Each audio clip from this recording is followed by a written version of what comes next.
tem um de sobra agora, graças a Deus. Seria muito bom se você desligasse o celular. Isso. Que você acalmasse o coração, que agora, de forma especial, Deus vai nos falar. Obrigada, pastor. Eu quero saudar a toda essa igreja que está aqui reunida nesse templo com a graça e a paz do Senhor Jesus. E vocês podem ter certeza que é um privilégio, sempre uma grande honra, todas as vezes que Deus me traz diante da Assembleia dos Seus Santos para ministrar a palavra. Quero lhe dizer que ninguém é digno disso, mas Deus nos chama para isso, por causa do seu grande amor, por causa da sua graça. Muito obrigada por me convidarem, muito obrigada por ouvirem, obrigada por estarem aqui. Quero convidar os irmãos a abrirem a Bíblia no Salmo 143. Vamos ler até o versículo 6.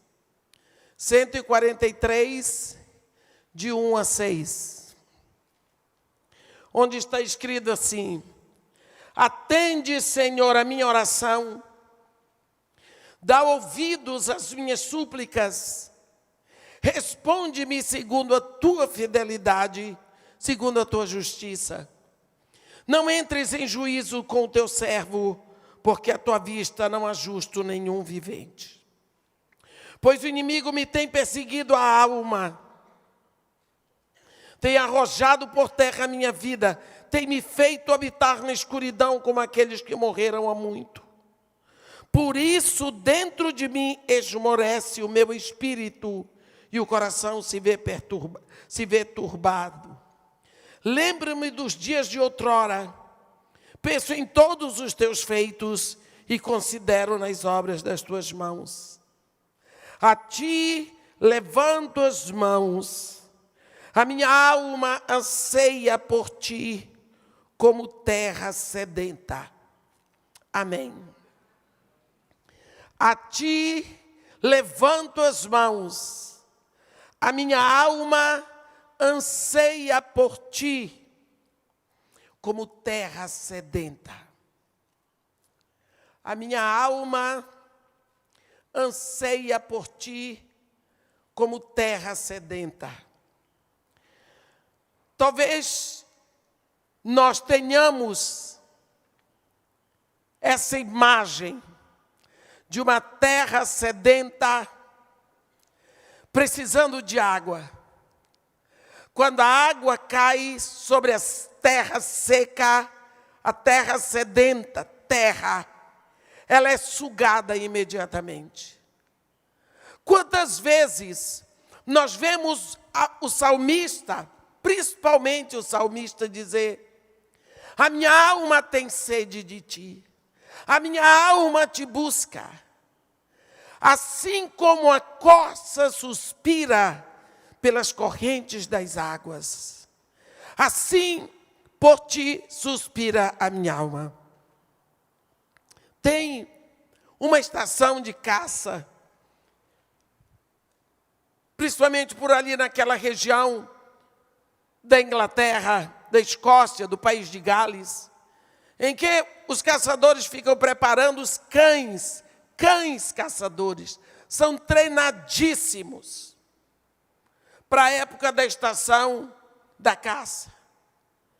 E quando chega na hora da estação, os caçadores vão com as suas armas e os seus cães, e eles soltam aqueles cães.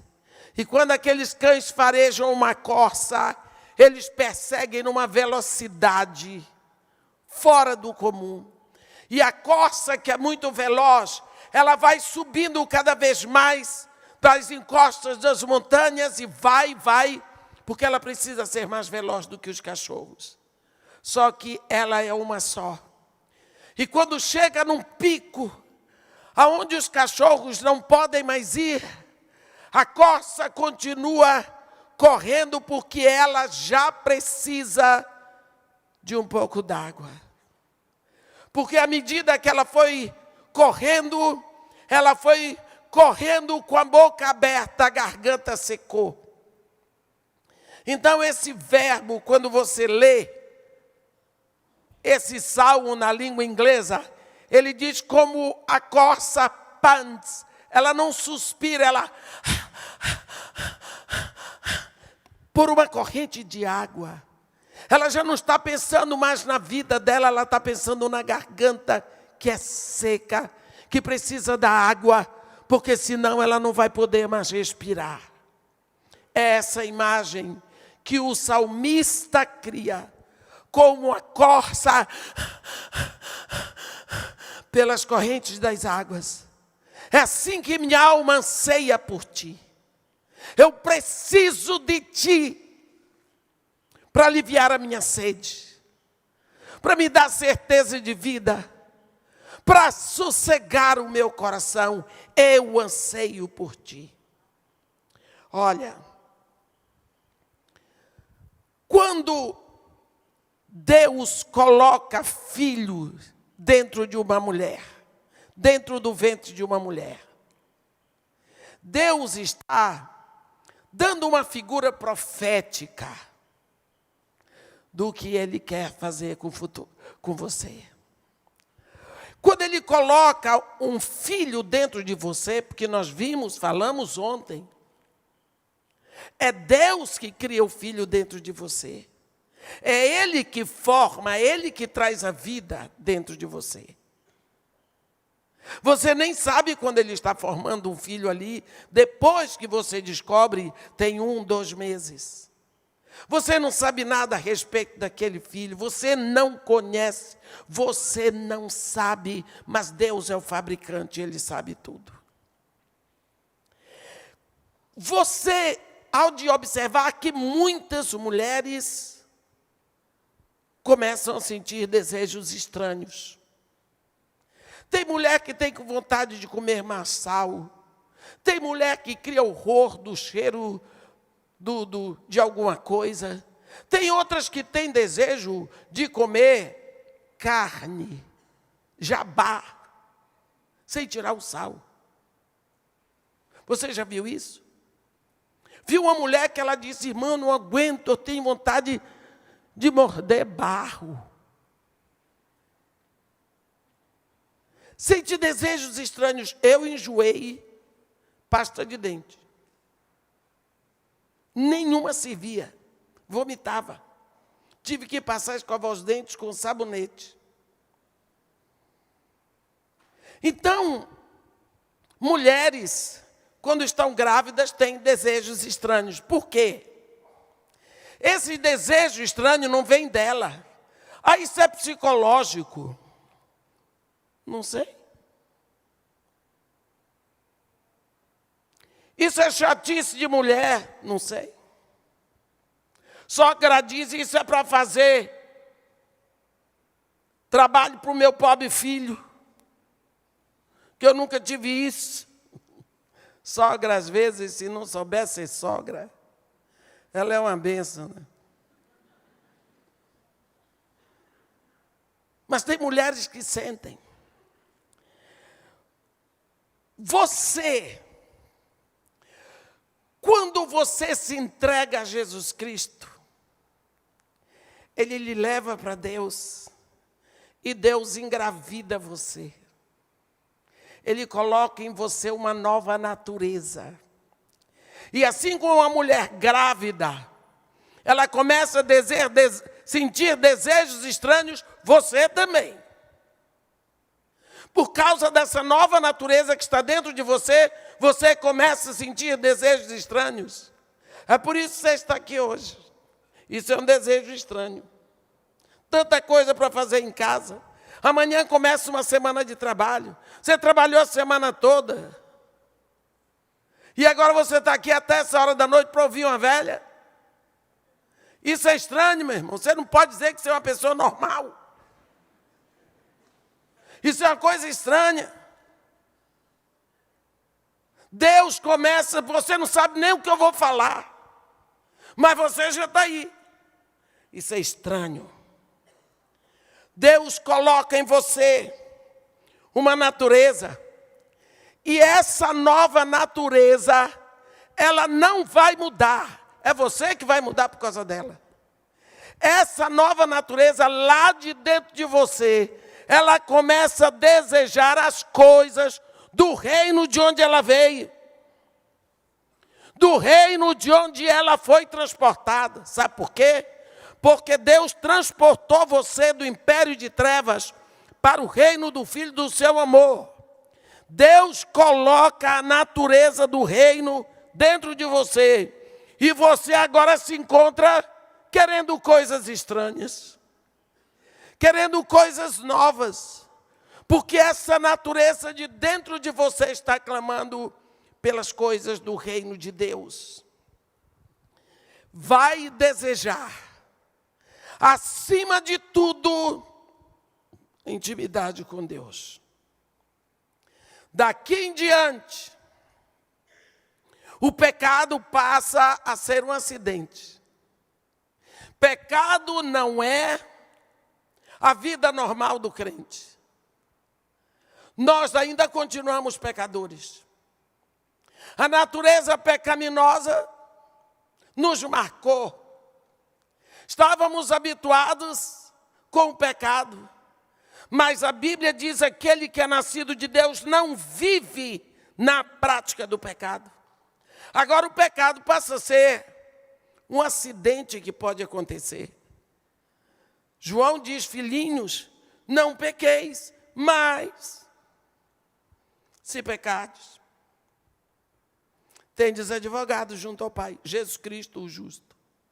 Eu pregava numa igreja batista, Monte Oreb, em Campo Grande. Eu ia lá toda terça-feira à noite pregar, toda semana.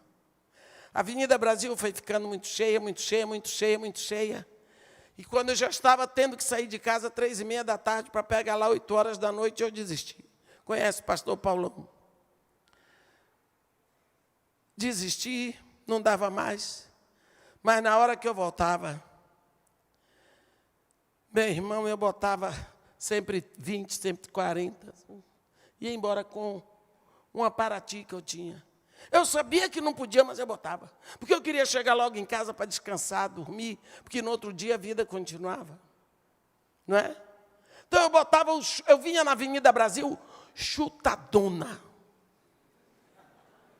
Na minha família ninguém sabia que eu fazia aquilo. Eu fazia questão de não levar ninguém comigo, porque eu botava lá e ninguém me segurava. Até que um dia atravessou um cachorro na minha frente. Estraçalhei o cachorro.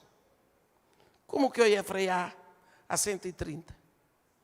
Mas ele arrebentou com a frente do meu carro. Se não fosse um carro mais alto, ele tinha arrebentado comigo. Foi o diabo que mandou o cachorro? Foi não. Foi Deus. Se alguém mandou, foi Deus. Arrebentou com a frente do carro. Tomei um susto. Doeu no bolso. Doeu. Nunca mais. Nunca mais. Hoje eu tenho um carro muito maior. Eu tenho uma caminhonete, uma Hilux. Pergunta se eu vou acima de 100. Vou para o Cabo Frio, volto, chego meia-noite, faço tudo. Não ponho acima de 100. Por quê? Aprendi o que é um acidente. Então eu tomo cuidado. Quando eu vejo o ponteiro chegando no 100, eu amenizo. Não tenho pressa, porque eu vou chegar em casa. Com a minha pressa eu posso ganhar 5, 10 minutos. O que é isso? Para um acidente. Passei a ter cuidado com o acidente. Pecado é assim. Ele pode acontecer como um acidente, mas você tem que tomar cuidado para ele não acontecer de novo. Porque quando nós pecamos, nós agredimos esta pessoa que Deus colocou dentro de nós. Nós agredimos esta natureza. E embora nós queiramos deixar o barco correr, nós não ficamos felizes. Filho de Deus não se regala no pecado. Ele pode fazer de conta que pode deixar, mas ele não fica feliz. Ele fica brabo quando peca. A luta se torna tão grande. E eu quero dizer para você hoje, meu irmão, eu quero lhe dar a prova de que o Espírito Santo habita em você. É a sua insatisfação com o pecado. Você não aceita. Você se sente infeliz. Você fica triste porque pecou. Se não tivesse o Espírito Santo lá, você estava muito bem. Todas as vezes que você peca, você agride. Você entristece aquela natureza. Não entristeçais o Espírito Santo no qual fostes selados para o dia da redenção. A tristeza vem tão forte, começa a arder um fogo contrário ao pecado dentro de nós. Tem uma luta, é uma barra terrível. Deus, Ele nos traz um batismo de fogo. É tão bonito quando João Batista diz assim: eu vos batizo com água para arrependimento, mas depois de mim vem um homem cujas sandálias eu não sou digno de desatar. Ele vos batizará com fogo e com o Espírito Santo. Olha, João pegava aquelas pessoas e imergia naquelas águas escuras do Jordão. Porque batizar significa emergir. E quando aquela pessoa saía dali, ela ia andando e a água ia descendo, e aonde ela passava, ela ia molhando. Aqui passou um batizado nas águas. Jesus Cristo vem e imerge você. A Bíblia diz que Ele batiza você no fogo. Então Ele imerge você no fogo. E quando você sai dali, você é uma tocha acesa, apontando para cima. Porque em qualquer lugar que você joga água, ela desce. Mas onde quer que você acenda o fogo, ele aponta para cima. Você se torna uma pessoa em que tudo aponta para cima. A sua vida passa a ser uma tocha. Ele toca fogo em você. Um dos símbolos do Espírito Santo é o fogo. Fogo que vem para arder em você. Toda a sua vida aqui na terra. O fogo, ele vai queimando a palha seca da sua vida. Eu me lembro uma vez, eu morava naquela região de petróleo ali da Bahia, Candeias, meu marido trabalhava lá. E eu vi um ônibus há muito tempo, da Breda. Eu nunca tinha visto um ônibus por dentro, como era tão lindo aquele ônibus. Eram ônibus modernos. E eu disse para meu marido: fala com o motorista, porque eu quero dar uma olhadinha lá dentro. Lá vem você querendo cheirar tudo. Eu disse: deixa eu ver qual é o problema. Você está conversando com o motorista, que era o ônibus da Petrobras. Eu só queria ver lá dentro, porque o ônibus tinha cortina. Eu nunca tinha visto ônibus de cortina. Deixa eu ver. Ele: fica quieto. Só que o motorista ouviu e disse: ah, madame, quer ver? Eu disse: quero. Entrei. Meu marido não podia fazer nada na frente dos outros. Entrei, mas eu fiquei maravilhado. O ônibus, as poltronas eram de veludo. Tinha tapete no chão, cortinas. A beleza, fiquei maravilhada com o ônibus. Fomos para Salvador. Quando voltamos, o ônibus tinha pegado fogo, perto de Candeias. Eu olhei para o ônibus. Sabe o que foi que sobrou do ônibus? Só a carcaça, o ferro retorcido.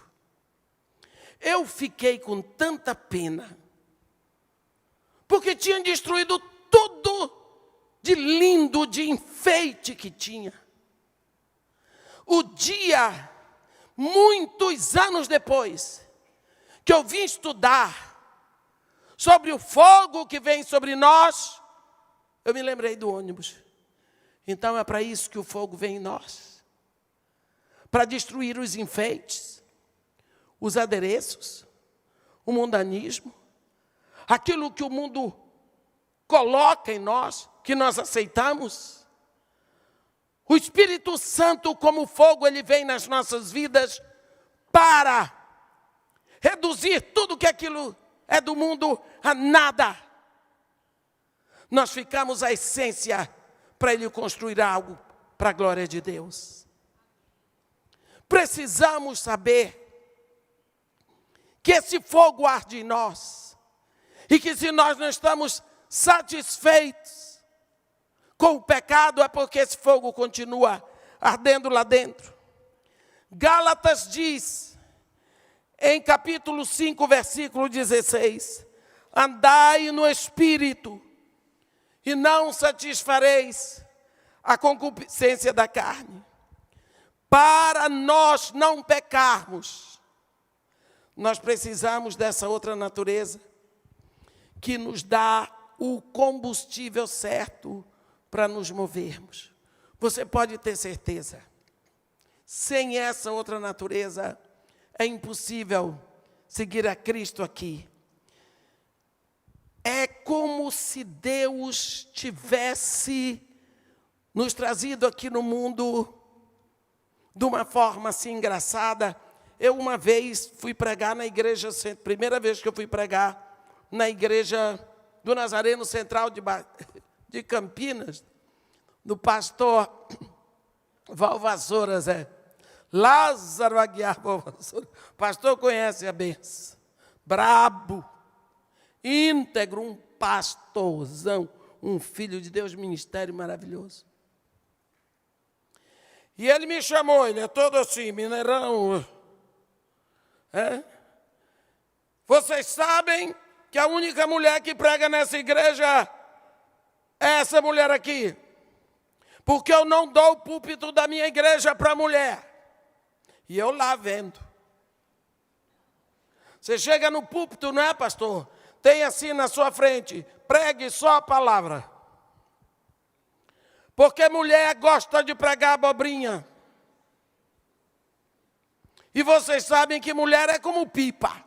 A gente solta, mas segura na linha.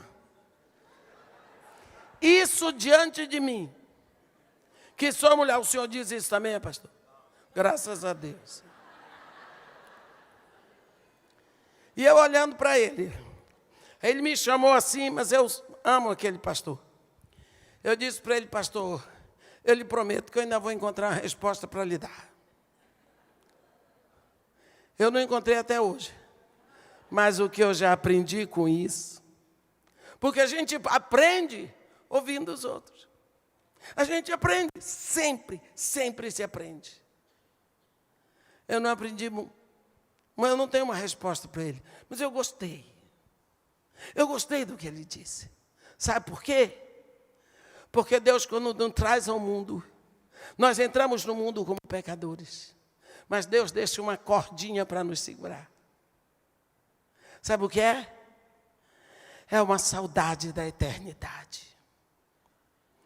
Deus plantou em cada homem um desejo por ele. É como se fosse uma saudade. O salmista diz, a minha alma tem sede de ti. Tem sede de ti. Quando acontece isso, passa a existir em nós um desejo que o mundo não pode satisfazer. É uma chamada para casa. Nós ficamos agoniados, nós queremos mais. Você não está satisfeito aqui. Sabe por quê? Porque você não é daqui. Você é de outro reino. Então isso aqui para você fica procurando pousada. Bom chegar em casa, não é? Bom chegar em casa. Precisa. Quando você vê, eu me lembro Quando eu comprei o barraco no Morro Dona Marta, para minhas crianças, queria porque queria um barraco. Comprei o barraco. Estava feliz, eu tinha um barraco na favela. Viajei para pregar em Sorocaba, voltei, cadê o barraco? No meio de todos os barracos, a casa de Maria Marta tinha caído. 5 horas da manhã cheguei lá, cadê o barraco? Era uma fase da minha vida em que eu era a mulher da reza forte. Eu orava por pessoa que estava paralítica há 6 meses, a pessoa saía correndo. Nessa época, eu orava pela minha filha que morreu.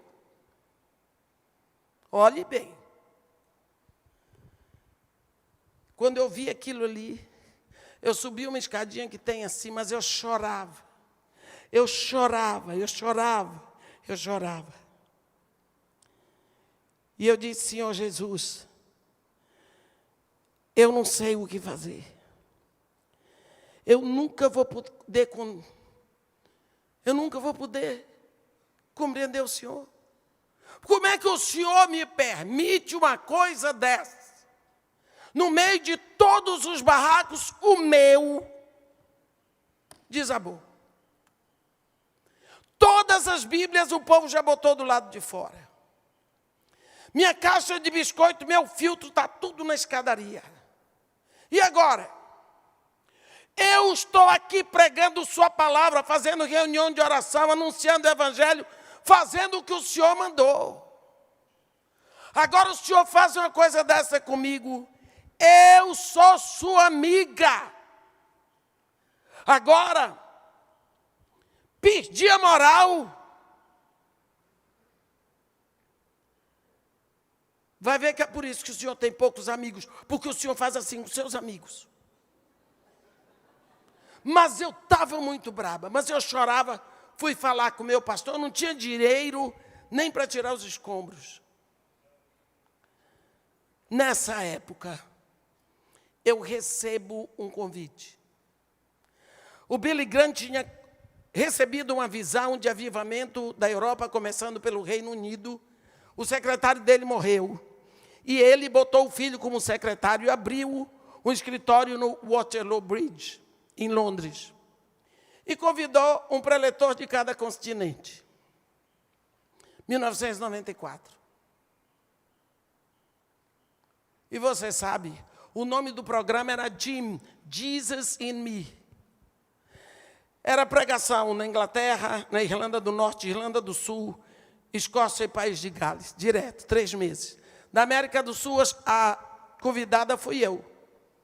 Se fosse hoje, eu dizia, não, mas hoje eu tenho um nome conhecido, mas naquela época. Primeiro milagre. Eu fui.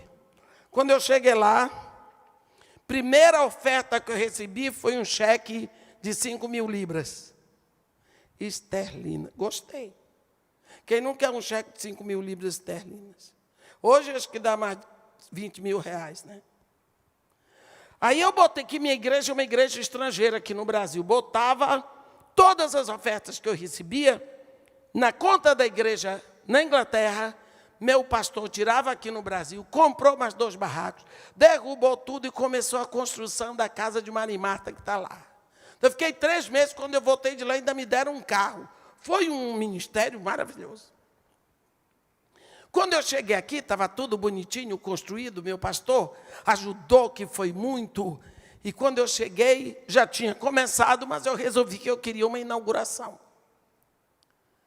E eu estou lá, a noite toda, preparando que no outro dia ia ter culto, ia ter oração, ia ter visita, e eu estava com tudo. Quando foi 3 horas da manhã, eu botei a última assadeira de bolo no forno. Tinha canjica, tinha munguzá, tinha feijoada, festa de pobre, tem de tudo. Tudo misturado, cardápio, é uma variedade só. Sem perceber, eu botei a última assadeira de bolo no forno, acendi todas as luzes da casa de Maria Marta e fui para a mesma escadinha onde eu fiz chorando aquela oração. Eu sou sua amiga. É por isso que o senhor tem poucos amigos, porque o senhor faz assim com seus amigos. E eu estou lá, num ânimo diferente. Eu dizia ao Senhor: Jesus, que maravilha, olha o que o Senhor nos deu. Sabe, o dono dessa casa aí não sou eu, não, é o Senhor. Só que as pessoas não podem ver o Senhor, vão ver a mim. Me ajuda a não achar que sou eu que faço as coisas. Me ajuda a te agradecer por tudo, sabendo que é o Senhor que é o dono. Cada criança que entra aqui, cada grão de arroz, eu fui dedicando tudo, chorando de alegria, porque é tão bom quando Deus faz a vontade da gente, né? Quando eu parei, eu ouvi. Eu posso dizer que ouvi. Eu não sei se foi aqui, dentro, fora. Como eu poderia te dar este prédio se eu não tivesse removido o barraco velho? Eu não construo sobre fundamentos rotos. Os fundamentos têm que ser meus. E eu entendi que aquele barraco velho representava a minha vida. Que Deus queria fundamentos novos na minha vida, se eu quisesse que Ele fizesse a construção dEle na minha vida. E até hoje, Ele está construindo. Até hoje Ele vai arrebentando o que não é dEle. E eu só disse para Ele naquele dia: Senhor, eu quero lhe pedir, nunca se importe com as minhas lágrimas. Nunca se entristeça com as minhas lágrimas. Faça a sua vontade. Eu só quero lhe pedir uma coisa: que eu nunca me afaste do Senhor, porque pior é estar longe. Quando eu vejo quantas vezes nós entramos para a vida cristã e ficamos, como o profeta Oséias diz, como um pão que não foi virado. Lá no capítulo 7 do livro do profeta Oséias, ele diz para Efraim: Efraim, você é como um pão que não foi virado. Se você botar numa bandeja, sei lá, numa panela, você bota ovos, bota farinha de trigo, açúcar, óleo, leite, fermento, bota tudo para fazer um pão. Mas não mexa não. Bota no forno. Os ingredientes estão todos lá. Mas aquilo dali não vai fazer diferença para matar a fome de ninguém. Por quê? Porque você não virou. Um pão que não foi virado é um pão que não foi batido. É como você botar todos os elementos na batedeira para fazer um bolo. Pode botar tudo ali, mas você não bate. Põe no forno. O que vai ser daquele bolo? Você não bateu. Todos os elementos estão lá, mas você não bateu. Você não virou. Com todos os elementos presentes, não houve transformação. Às vezes eu olho para a nossa vida hoje e vejo que nós estamos como Efraim. Nós temos tudo. A Bíblia diz: tendes o Espírito e tendes a unção. O que vos falta? Eu fico pensando, por que é que não há uma explosão maior de vida na igreja? Por que é que nós não atravessamos com tudo? Lembro do milagre apostólico. No capítulo 3 de Atos, tinha um coxo de nascença do lado da porta, do lado de fora da porta do templo. Coxo de nascença. Nasceu e cresceu sabendo que ele não podia entrar no templo, porque era coxo de nascença, amaldiçoado. Não podia casar, não podia trabalhar, não podia fazer nada, porque ele era amaldiçoado. Então ele é levado e posto na porta do templo chamada Formosa, para pedir esmola. O trabalho dele era pedir baxixe, baxixe, baxixe. baxixe. Era essa a vida dele. Olhava para as pessoas, baxixe, mas ficava na porta. Quem fica na porta, ouve tudo que se passa lá dentro. Aquele homem ia todos os dias, a Bíblia diz em Atos 3. Você não vem todos os dias. O pastor não vem todos os dias. Mas aquele homem vinha todos os dias. Ele ouvia todas as orações da hora nona, que eram as orações por pecados ocultos. Ele conhecia todos os hinos que se cantavam. Aquilo conhecia todas as fofocas, ele ouvia tudo da fofoca. Ele sabia as fofocas da sogra do pastor, da mulher do pastor, seja lá do que for, ele sabia, porque ele ficava na porta. Todos os dias. Vendo o povo entrar, pedindo esmola na entrada e na saída. Vez por outra, alguém jogava ali. Que humilhação. Um dia, Pedro e João subiram, logo depois de Pentecostes. 2 homens cheios do Espírito. Olharam para aquele coxo e disseram para ele.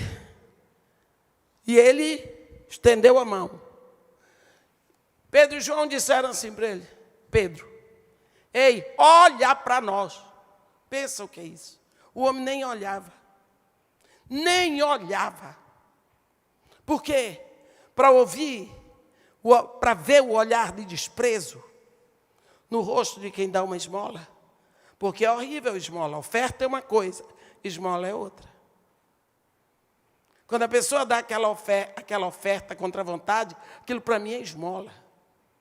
Aquilo faz mal. Oferta se dá com alegria. Eu não gosto quando as pessoas vêm assim: irmã, está aqui, isso aqui para ajudar na sua obra. Eu digo: minha filha, por que você está escondendo? Porque a minha ofertinha, eu disse: então eu não quero, escondido eu não quero. Levanta esse negócio, sacode assim, porque é oferta movida. Mas irmã, vergonha de quê? Vergonha de dar. Vergonha de participar. O que Deus moveu o seu coração é a oferta movida, irmã. É R$2, uma tartaruga. Mas Deus moveu o seu coração, louvado seja Deus.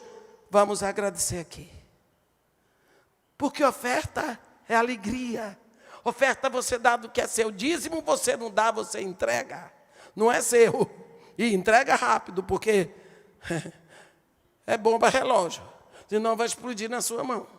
Mas oferta, tirou R$2 do seu bolso, Deus moveu o seu coração para dar, dê com alegria, vai movendo. Chega o pessoal assim, 50, mas isso aqui é uma oncinha, meu irmão. Isso dá para comprar vários quilos de feijão. Então, esse homem nem olhava o rosto. Ele fazia baxixe, baxixe, baxixe. Olhe quem lhe pede esmola, que você vai ver. Ele tem constrangimento. Pedro disse: ei, olha para nós. Mas quando ele olhou, a Bíblia diz com a intenção de saber, vai dar ou não vai? Aí doeu, porque Pedro disse logo: olha, sacudiu os bolsos. O que você quer eu não tenho. Ouro e prata eu não tenho, mas o que eu tenho te dou. Em nome de Jesus Cristo, o Nazareno, levanta, porque Jesus pregou muitas vezes naquele templo, e aquele homem lá do lado de fora viu Jesus várias vezes, e quem sabe foi de com toda a amargura que ele tinha no coração, a gritar contra Jesus. Hein? Pegou o homem, que homem forte, Pedro, né? Levantou o homem, levanta! Firma, o homem percebeu. Quando o homem percebeu, sabe o que foi que o homem fez? O homem deu um salto para dentro da igreja. O homem deu um salto para dentro do templo e começou a pular, glorificando a Deus. Passou a vida toda lá fora. Sabia tudo o que acontecia lá dentro. Já sabia os hinos de cor, as orações de cor, mas nunca tinha entrado. nunca cruzou a fronteira. E quando saiu dali, já era crente. Saiu dali, já foi para o pórtico de Salomão. Passou a ser o centro da demonstração da fé. Quantas vezes eu tenho visto que nós precisamos desse momento de entrar, de participar, de sermos filhos de Deus, para que todos saibam que somos. É preciso que as pessoas vejam em nós este fogo que aponta para o céu, esta chama viva de Cristo, porque Ele nos batizou com fogo e ninguém pode esconder o fogo. Ninguém pode. Como é que ficamos esquecidos? Como é que ficamos escondidos? Não dá. É melhor sermos ridicularizados, porque ardemos do amor de Cristo, do que sermos eliminados como alguém que não faz diferença. O contrário do amor não é o ódio. O contrário do amor é a indiferença. É a indiferença. Mas ele também diz, o profeta Oséias, que Efraim não era apenas um pão que não foi virado. Ele não notou as cãs. Ele não notou que estava envelhecendo. Ele não percebeu que tinha idade suficiente para assumir uma posição. A gente vê crente 1 ano, 2 anos, 10 anos. Tem pessoas que vêm falar comigo, irmã, eu sou crente nova. Quantos minutos? Que isso, irmã? Eu disse, não, estou lhe perguntando. Não, irmã, tem 10 anos. Eu disse, minha filha, Paulo foi convertido no caminho de Damasco. Quando chegou em Damasco, já estava orando. Foi curado da vista, foi pregar Jesus. Está vendo?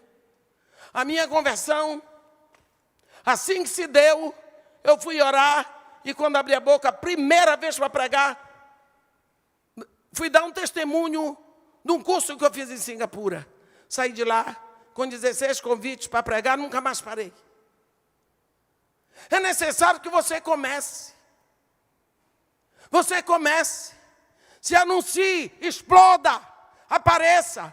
Mas, irmã, isso é para eu aparecer, graças a Deus. Jesus Cristo disse, ninguém acende uma candeia para botar dentro do gasofilácio, esquecer lá dentro, cobrir. Quem acende uma candeia, bota no velador, para que ela possa iluminar. Todos vão ver que ela é uma candeia acesa. Como é que eu ia acender uma luz em você? Transformar você numa luz para você ficar escondido. Pois deixa brilhar a tua luz. E que todos os homens, vendo o teu testemunho, possam glorificar ao Pai que está no céu. É preciso que você exploda de qualquer jeito. Mas se eu errar, faz de novo. Faz de novo. Às vezes, por causa do orgulho, da soberba, da arrogância, temos medo de nos expor. Lembra daquela vez que os discípulos estavam chorando e gritando, sem saber o que fazer, já era a 4ª vigília da noite, quando eles olham assim, lá vem Jesus, andando sobre as ondas. Penso que é isso. Penso que é isso. 4ª vigília da noite, você sabe quando é? De 3 às 6 da manhã. Eles estavam lá desde o cair da tarde, brigando contra a tempestade. Fizeram tudo o que sabiam, não conseguiam vencer a tempestade. E Jesus vem. Eles pensaram que era fantasma. Aqui para nós, mulheres, não riam não. Mas naquele barco só tinha homem. Gritando com medo de fantasma. Homem. Hein? homem. Desculpem os homens, mas é verdade, está escrito. É fantasma, Jesus disse, tem de bom ânimo. Sou eu. E Pedro, para se arrumar, disse, se és tu, então manda que eu vá a ti, andando sobre as águas. Jesus Cristo disse, vem. Você quer saber de uma coisa? Não é que Pedro foi? Pois ele foi. Foi. Você iria? Sei não. Ele foi. E lá vai Pedrão. Quando ele viu, estou andando sobre as águas, bateu, começou a bater água. E Jesus ficou lá perto dele. E Pedro bateu água. Quando não aguentou mais, disse, Senhor, salva-me. Jesus só estendeu o bração assim para ele e disse, vem, homem de pequena fé, por que duvidaste? Agora eu queria que vocês prestassem atenção a essa cena, que eu acho essa cena maravilhosa. Jesus traz Pedro completamente ensopado para dentro do barco, e Jesus sequinho, saradinho, entre os dois dentro do barco. Como foi a recepção de Pedro dentro do barco? Vocês conhecem discípulos de Jesus Cristo. Vocês conhecem como é cristão. Vocês conhecem como é filho de Deus. Aí, hein? Queria andar sobre as águas, hein? Você, hein? Aí depois ficou batendo água lá, hein? Ficou batendo água. Qual foi a resposta de Pedro? Eu andei sobre as águas. Eu andei. Foi o único homem que andou sobre as águas depois de Jesus. Sabe por quê? Porque teve coragem de sair do barco. Os outros eram tão corajosos que não tiveram coragem de ir. Ficaram dentro do barco, segurinhos. Pedro se expôs. E o que é mais lindo? Pedro estava batendo água, mas Jesus estava lá com ele. Quando Pedro clamou, a diferença era de um braço. E Jesus só entrou no barco quando botou Pedro lá dentro. Não tenha medo de se expor. Não tenha medo de errar. Deteste e odeie o pecado que ofensa ao nosso Pai que está no céu. Mas saiba que quando Deus nos chamou, Ele nos chamou sabendo que nós não estamos ainda prontos. Nós vamos sendo preparados todos os dias. Aprendemos o básico e vamos nos esforçando porque o reino se ganha com esforço. A salvação é de graça, mas o reino é com esforço. Você não sabe como é difícil. Você não sabe ao que você tem que se expor.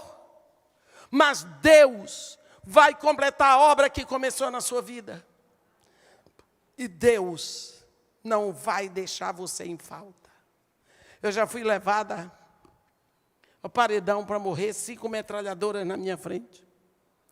E até hoje eu não sei como eu tive coragem de falar de Jesus ali, parece que eu estava aqui no púlpito. Vamos explodir seus dentes. É luxo. Eu disse para eles, para mim morrer é luxo. Porque eu tenho 2 casas, uma lá em cima, uma lá embaixo. Para onde Deus me mandar, eu tenho casa. Vocês é que não podem se dar esse luxo. Porque vocês não têm casa nem aqui embaixo. Só Jesus Cristo pode garantir para vocês essa casa. E Ele está de braços abertos. Vocês não vão, meninos? Ouvi um assovio, eles correram. Pois vieram os 5 me pedir perdão. Passei uns 15 dias que eu tremia toda e chorava à toa. Porque na hora eu tive uma coragem, depois eu fiquei com medo de morrer. Tremia toda, chorava à toa.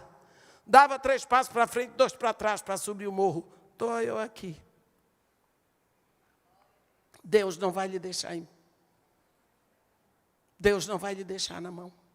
Deus colocou uma nova natureza em você. Mas não é qualquer natureza. É a sua própria natureza. É o seu espírito. Essa nova natureza de dentro de você vai clamar por coisas que agradam ao seu Pai que está no céu. Por isso você se torna uma pessoa esquisita, uma pessoa diferente. O Espírito em nós vai nos levar a buscar um afinamento com Deus. Quem sabe música aqui sabe. Tem ali um piano, um teclado, sei lá, não sei o que é. Aí o piano é um instrumento que a gente chama de temperado. Porque você não afina todas as vezes que você vai tocar. Ele já está na tessitura certa. Mas eu chego aqui com o meu violino e eu vou tocar com o piano. Então eu chego lá, vou no piano e digo, dá por gentileza aí um sol. Ou um mi, de preferência um mi. Né? Ele dá e eu vou afinar meu violino. Aí depois eu vou afinando, ele fica na tessitura do piano, nós podemos tocar juntos. Porque não dá para eu chegar lá de fora, na tessitura que vier meu violino, e eu tocar com o piano, porque vai ficar cada uma dissonância horrorosa. Quando nós nascemos no Espírito, nós começamos a orar. E Deus está tocando em dó maior. E nós chegamos em mi bemol menor. Ele vai nos afinando devagar. Senão a corda quebra. Devagar, devagar. Você vai chegando. Você vai se ajeitando. Você vai se ajeitando. Você diz, pastor, eu queria tanto orar, não sei o que dizer. O pastor, tenha calma. Creia que Deus é seu Pai. Vai no colo dele e senta devagarinho, fica lá, Pai. E você vai. E Deus já está satisfeito porque tem lhe chamado há tanto tempo de volta para Ele. Quando você for, tiver afinado, você toca em linha reta com Deus. E é só isso que Ele está querendo. Ele está querendo um filho afinado com Ele. Vai fazer que o nosso coração bata gradualmente ao ritmo de Deus. E aí as nossas decisões começam a ser as decisões de Deus. Quando Ele diz, e aí o que ligares na terra será ligado nos céus. Porque quando você quer na terra o que Deus quer no céu, você liga na terra, Ele liga no céu. Quando você não quer na terra o que Deus não quer no céu, você desliga na terra, Deus desliga no céu. Mas quando você quer na terra o que Deus não quer no céu, você liga na terra e Ele não liga no céu. Por isso Jesus nos ensinou, não seja feita a minha vontade, mas sim a tua, porque tu estás no céu. É tão lindo, você tem que crer que você é nova criatura. A coisa mais difícil, eu creio, para o cristão, você não duvida da morte e da ressurreição de Jesus? Não duvida. Você não duvida que Deus é Deus e que Deus é bom? Você não duvida do céu, você não duvida nada disso, mas você duvida que você é filho de Deus, que você é uma nova criatura, que você é outra pessoa que não era antes. Por quê? Eu queria completar só dizendo uma coisa. Lembra quando Jesus Cristo acabou de revelar a ceia? Ele desceu dali com seus discípulos cantando o grande Halel do Salmo 136. E eles desceram o vale do Quidron e, em vez de se dirigirem para a direita, que é o Jardim das Oliveiras, eles foram para a esquerda um pouco, para um jardinzinho pequeno chamado Getsemane. E ali, Judas sabia que Jesus ia para lá, e lá ele podia levar os homens para prenderem Jesus. E ali começou a grande agonia, e a Bíblia diz, entre tantas coisas do sofrimento de Jesus, diz que Jesus 3 vezes fez a mesma oração, repetindo.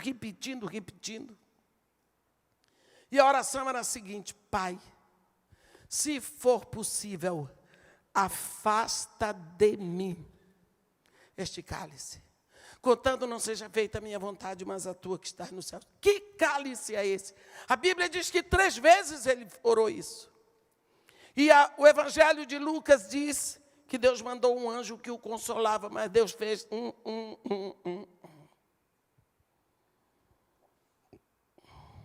Não era o cálice da dor física da cruz, não. Jesus veio para a cruz, o escopo de Jesus era a cruz, o objetivo de Jesus era a cruz, a missão de Jesus era a cruz. E nós lembramos, quando Pedro quis dissuadir Jesus da cruz, Jesus disse para Pedro: arreda Satanás. Arreda. Porque Satanás sabia que o ultimato dele era a cruz, era o único que não queria a cruz para Jesus. Era o único. Quando Jesus subiu para Jerusalém, ele disse: é necessário que o filho do homem suba a Jerusalém para ser Pedro julgado, condenado, crucificado e morto. E ele foi. Então ele sabia, ele queria. Então não era o cálice de que ele não queria beber, não era a dor física da cruz, também não era a humilhação moral, não era a emoção arrebentada, porque nós sabemos que crucificados e apedrejados iam nus. Um moço de 33 anos, sem roupa, exposto, entre os céus e a terra, diante de sua mãe, seus discípulos, as mulheres que o seguiam, e todo mundo, seus inimigos. Além do mais, todo sujo, prenderam Jesus quinta-feira. Você acha que até outro dia, na hora de ser crucificado, alguém disse: ei, Nazareno, você precisa ir ao banheiro? Não. Foi a pior das humilhações. Que cálice é esse que Jesus não queria beber? Se nós fizermos a nossa mente ir até o princípio, quando a Bíblia diz assim: no princípio criou Deus os céus e a terra. Prenda na terra. A terra, porém, era sem forma e vazia. Havia trevas sobre a superfície do abismo e o Espírito de Deus pairava sobre a superfície das águas. O Espírito de Deus pairava, mas não acontecia nada. O Espírito de Deus estava lá. Esse verbo pairar no hebraico significa alguém que cobre com atenção. O Espírito de Deus está lá, a terra está aqui, não aconteceu nada. Aí vem o Pai e diz, agora vem o verbo de Deus: haja luz, e houve a palavra coberta pelo Espírito. E houve luz. E depois Deus ordena o seguinte: haja separação entre luz e trevas. E houve. Então a separação entre luz e trevas está ordenada desde o início. Lá a Bíblia diz, por boca do profeta Isaías, que Deus tem uma aliança, um pacto com o dia e com a noite, de forma que não faltará nem dia nem noite no seu devido tempo. Dia e noite nunca existirá misturado, mas separado, porque treva é treva, luz é luz. Depois vem Paulinho de Tarso e diz que união pode haver entre luz e trevas. Não dá. E agora? Chega o momento que Jesus está na cruz. E nós sabemos que todas as horas da cruz, Jesus Cristo estava olhando para o Pai. A primeira palavra que ele diz é: Pai, Pai, perdoa-lhes. Eles não sabem o que fazem. E a última é: Pai, Pai, nas tuas mãos entrego o meu espírito. Então, o tempo todo do sofrimento, da dor, ele olhava para o Pai. Mas chegou a hora em que todo o pecado da humanidade teve que vir sobre ele. Em que ele teve que se fazer pecado e maldição no meu lugar. Chegou a hora que ele teve que se transformar num prostituto, num ladrão, num assassino, num invejoso e tudo mais, porque ele tinha que abarcar todo o pecado. E nessa hora que ele se torna uma apóstola de pecado, ele é treva. E a Bíblia diz em João que Deus é luz, nele não há treva alguma. E Deus já tinha ordenado que não pode haver união entre luz e trevas. Deus, o Pai, continua sendo luz. Agora o Filho é treva na cruz, por mim e por você. Ele bebe esse cálice do pecado. Ele toma o pecado da humanidade sobre ele. Ele se faz maldito. Ele se faz condenado. Ele se faz separado de Deus. Porque o pecado faz a separação. E pela primeira vez, a Trindade é duas pessoas.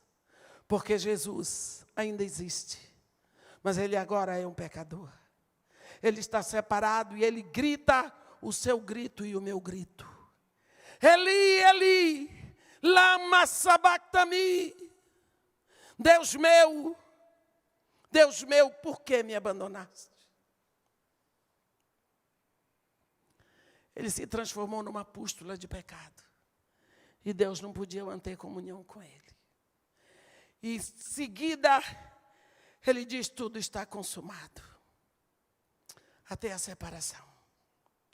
Pai, nas tuas mãos eu entrego o meu espírito, e morreu. Então, quando ele morre levando toda a nossa maldição, toda a nossa separação. Ele entra para o sepulcro e vai ao inferno levar o cálice do pecado. E quando ele ressuscita, ele diz, e aí, ó morte, onde está a tua vitória? Cadê? Jesus Cristo foi enterrar a sua morte e a minha morte. Ele ressuscita vitorioso. Ele deixou enterrado o nosso pecado, a nossa separação. Sabe? Existia no templo o átrio, onde ficavam os sacerdotes fazendo sacrifício. Depois eles lavavam a mão na bacia de bronze e tudo, atravessavam a cortina, entravam para o santo lugar, onde ficavam os sacerdotes ministrando. Tinha a mesa da proposição, tinha o altar do candelabro e o altar do incenso. E depois tinha uma cortina, que a Bíblia diz que ela era de linho puro retorcido. Isso significa um linho tão forte, tão grosso, quase como um carpete. De uma ponta a outra da parede inteira, e de cima até embaixo. Lá atrás ficava a Arca da Aliança, era o santíssimo lugar, o santo dos santos. Só o sacerdote, o sumo, podia entrar lá uma vez por ano, depois de muitas abluções. Mas a roupa dele era cheia de sininhos, porque nesse dia da expiação, ele tinha que estar em movimento lá, porque se ele tivesse um pecado lá dentro, ele caía morto. Por isso ele é amarrado na cintura por uma corda enorme, cuja ponta ficava do lado de fora. Os sacerdotes ficavam atentos, porque se ele caísse morto, ninguém podia entrar para tirar, tinha que puxá-lo. Ficavam ali. Quando o sacerdote saía, o sumo sacerdote saía, era a certeza que o sacrifício foi aceito. Todos os anos, na Páscoa. Na hora que Jesus gritou lá na cruz, tudo está consumado. Nas tuas mãos eu entrego o meu espírito. Uma mão invisível rasgou de cima a baixo essa cortina e separou os lados e expôs a Arca da Aliança com o seu propiciatório, que representa o trono de Deus.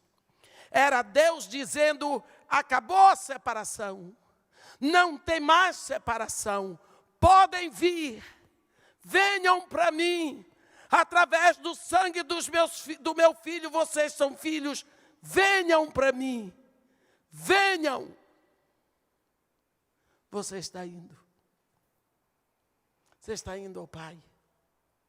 Será que na mesa dele há um lugar onde ele diz, cadê fulano que não veio? Sabe, quando Deus rasgou o mar vermelho para o seu povo passar, aquilo dali é um ensino para nós. Ele fez um paredão de água de um lado, pá, e outro paredão de água do outro, e o povo passou, e gemia e chorava, mulheres grávidas, idosos, crianças, rebanhos, trouxas. No amanhecer do dia eles chegam do outro lado, conseguiram chegar, mas quando olham para trás, viram lá longe, no lugar onde eles passaram, as águas do mar abertas para o exército de Faraó. Eles entraram em pânico, eles gritavam de medo, mas aí perplexos, em silêncio, eles perceberam que os 2 paredões se fechavam e ficaram parados. E de uma hora para outra, quando os 2 paredões se encontraram, é como se não tivesse acontecido nada, até que eles viram corpos de cavalos e de soldados egípcios boiando. Surge um cântico novo no coração de Moisés. E Moisés compõe o cântico e começa a cantar. A mulherada pegou os pandeiros e fez uma charanga, dirigida por uma mulher de 90 anos, Miriam, profetiza. Aquele povo dançou, o livramento. Aquele povo compôs um cântico novo, uma dança nova. Aquele povo não dançava, não cantava há muito tempo, por causa que Deus deu a eles o livramento físico. E Deus estava recebendo o primeiro culto de uma congregação na terra. E ele tinha dito para Faraó, deixa o povo ir no deserto para que me adore. Faraó não deixou, agora ele tem. Deus recebendo. E o povo dançando para Deus. Porque Deus tinha dado o livramento físico. Um dia, Deus rasgou o corpo do seu filho lá na cruz. Rasgou aqui assim, para lhe dar livramento espiritual. Você já compôs para ele um cântico novo? Você já dançou de gratidão? Se você olhar para a cruz, você vai ver 3 homens.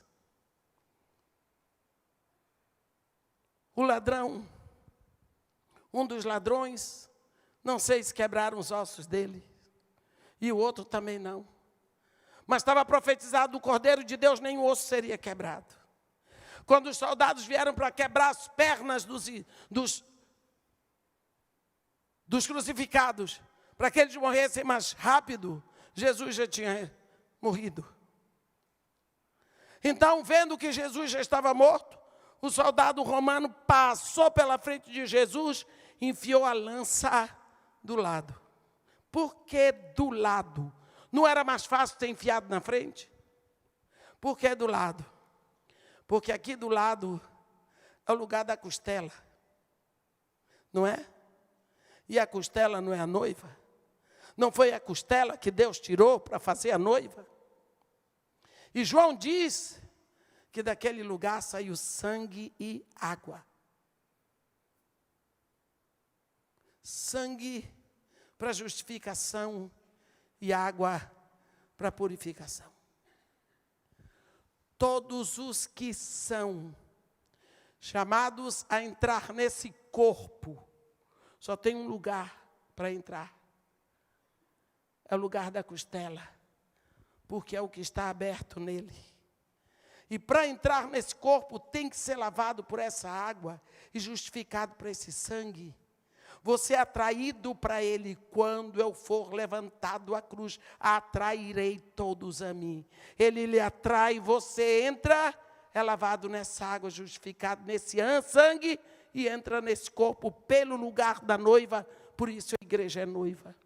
E ele diz, vem, come o meu corpo, bebe o meu sangue, porque aquele que de mim se alimenta, por mim viverá. Você é nova criatura, sua morte já foi levada, você habita num outro corpo, você é outra pessoa. Deus achou que era pouco, lhe deu o seu Espírito. O que mais Deus precisa fazer para você crer que você é uma pessoa diferente? Tem um Espírito clamando de dentro de você, que você não é daqui e nem veio para ficar. Então, enquanto está aqui, exploda, creia, ande, haja como filho de Deus. Pelo pouco tempo que temos aqui, deixa que o mundo saiba que esta verdade queima no seu coração. E que você está disposto a proclamar ao mundo que o Senhor de todo o universo, Ele veio aqui em carne para levar a sua miséria e a minha, para que nós pudéssemos ter acesso de volta a Ele, pelo sangue do seu Filho, pelo corpo do seu Filho. A minha alma tem sede de ti, como a terra seca tem sede de água. Às vezes, nós sentimos essa nostalgia, essa vontade de voltar para casa. A Bíblia diz que essa palavra nostalgia, ela vem de dois vocábulos gregos. Nostos, que significa volta para casa, e algos, que significa dor. É a dor de voltar para casa, que em português chamamos saudade do retorno para o lar. A gente vê Paulo falar disso. Quando Jesus Cristo ora em João 17, nós ficamos tão felizes que a determinação dele era ir à cruz, senão ele tinha ido embora de tanta saudade de casa. No menor grau, essa saudade existe no nosso coração. Essa insatisfação que nós temos com as coisas deste mundo. A dor e a misericórdia que nós temos de ver pessoas perdidas. Meu irmão, começa a viver com profusão e saber que se a sua alma precisa tanto de Deus, Ele já enviou. Ele já enviou seu Filho para saciar a sua sede. Ele já enviou o seu amor para saciar a sua sede. Ele já enviou o seu Espírito para clamar Abba de dentro do seu coração. Nunca permita ser dominado por uma outra força que não seja o Espírito de Deus. Porque o Espírito de Deus é que é o combustível certo para você. A pessoa que é conduzida pelo álcool, como Paulo diz, não vos embriagueis com vinho no qual há dissolução, mas enchei-vos do Espírito. Quem se embriaga com vinho é dominado pelo vinho, é dirigido pelo vinho, e o vinho leva para onde quer. Mas, quando você é dirigido pelo Espírito, o Espírito lhe leva para onde Ele quer lhe soprar. Então, nós somos um povo chamado a ter saudade de Deus e a ter a insatisfação com esta vida aqui. A minha alma anseia por ti, como terra seca. Que a sua alma continue ardendo por Deus, com sede de Deus cada vez mais. E você saia daqui e cresça nesse desejo de querer muito mais de Deus. Seja fanático, seja louco, exploda. Ame esse Deus louco por você. Amém.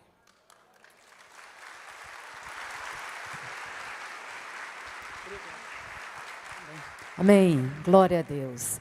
Eu convido, a igreja a erguer sua mão direita sobre a vida da pastora Edneia, agradecendo-a também por estar conosco, por ter estado aqui conosco. Foi uma bênção para nossas vidas, extremamente enriquecedor. Diga assim: amada Edneia, que o Senhor te abençoe, lhe cubra de bênçãos, lhe proteja e a cada dia derrame sobre você mais e mais sabedoria. Em nome de Jesus. Amém. Glória a Deus. Vamos realmente agora agradecer a Deus pela essa palavra maravilhosa essa noite? Vamos dar uma salva de palmas ao Senhor. Glória a Deus. Obrigada, viu, querida? Amém. Para o teu querer em mim realizar, para o teu querer em mim realizar.